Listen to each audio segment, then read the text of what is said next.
This is how to buy a domain name using GoDaddy. So let's get started. The first step is to open your browser and then head over to GoDaddy. So just search for godaddy.com. Once you're here, the next step is to sign in or create an account. For that, click on Sign In, which is on the top right. And then we have two options over here.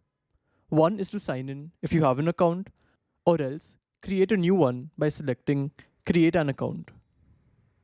Then after you sign in, you should see a page like this. And there is a chance you may see this page.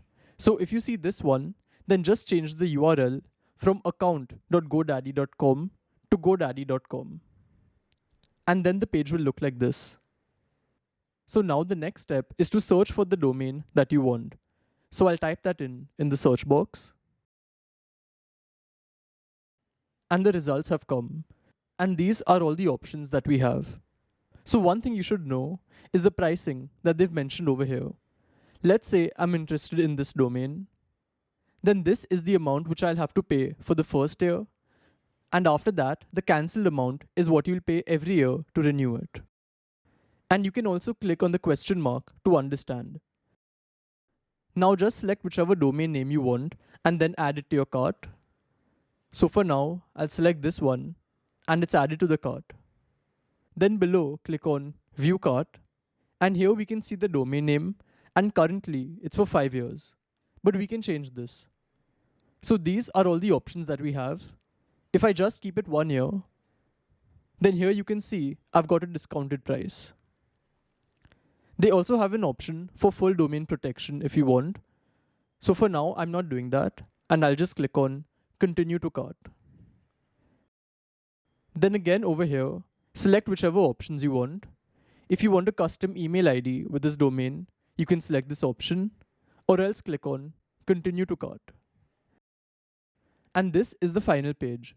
Here we can see the domain, how long we're going to register it for, and on the right, we can see the total amount we'll have to pay. So if you have a promo code, you can enter that. And I've also given a link in the description. So if you use that, you'll get a discount. And then just click on Ready for Checkout. Over here, you'll have to enter all your billing information. So just do that. And the last step is to make the payment. These are all the payment methods they have. So select one. And as you can see, the purchase has been made. So now just click on your account name on the top right and click on My Products. And here come to Domains. And you can see the domain is here and we have all the controls from here. So this is basically the control panel. And on this page, we have an overview. So we have all information regarding the domain. We can renew it. We can see the security, etc. After that, if you want to manage the DNS records, we have all those options on this page. And the next page is for registration. So if you want to edit your information, you can do that from here. So essentially, the domain is now bought and you have all the controls. So this is how it works, and I'll see you in the next one. Goodbye.